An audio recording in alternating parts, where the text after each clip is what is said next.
Ladies and gentlemen, sleepos and sleepos, I didn't want to have to do this again to you, but apparently the point's going to have to be driven home even harder.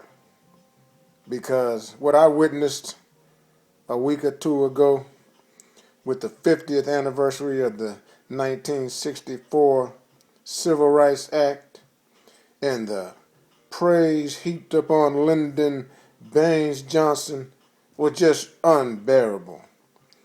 You had old Slamabama come to my town, Austin, Texas, land of the Info Warriors, and saturate us with so much BS on Lyndon Baines Johnson.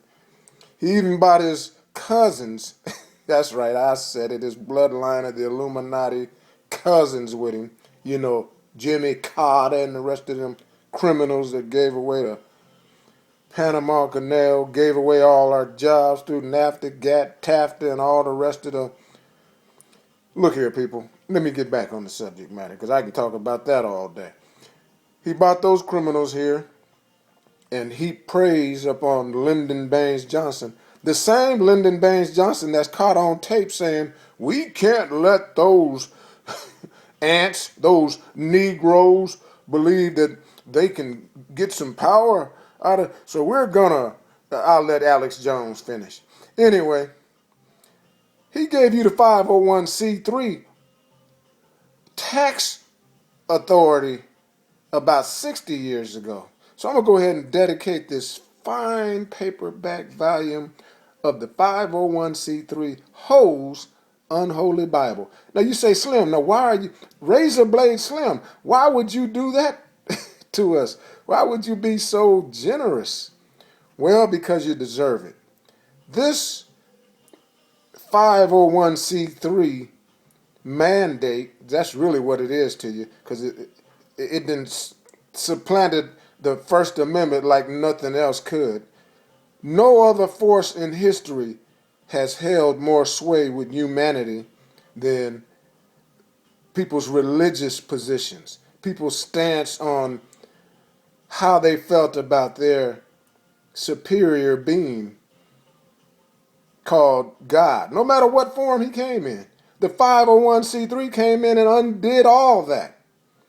And this character named Lyndon Baines Johnson, whose lawyer, that's right, his own lawyer said he killed his sister and his sister's husband because she was a chatty Cathy, I guess. Anyway, I get a little bit off subject because I'm so frustrated.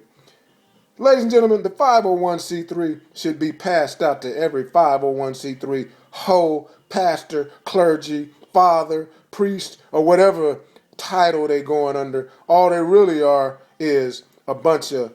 You ready for this? I'm going to keep slinging this one fast and loose like lead. They're really just a bunch of 501c3 hoes because... And prostitute. Hoe/prostitute. Because they're hoeing themselves out and prostituting their parishioners, their audience, using the 501c3 to get away with it. I mean, you talk about kickbacks, payoffs. I can't think of a better way to do it than to use the good book as its selling point and then get away with it talking about you're a charity, talking about you're a foundation of... Hell, you're naturally a foundation of charitable giving, and that's what churches did. They fed the hungry, fed the I mean, come on, people, wake up. Anyway, I've gone along too long, but all this voter suppression stuff and everything else that's going on, it's just more race cardism and more sidetrackism from what's really going on. And Lyndon Johnson, 60 years ago, helped cement this into our brains. It's like something we can't get past. And all you got to do is go to your father, pastor, clergy, and say, look, you already got tax freedom. That comes with the First Amendment. Freedom of speech, freedom of religion, freedom petition, freedom of... Oh, boy. Anyway.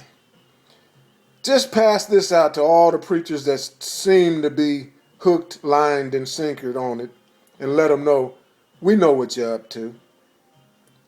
Follow this. This is what you're up to right here. That's right. You've been bought and paid for, you unholy hoes. Sorry to sound so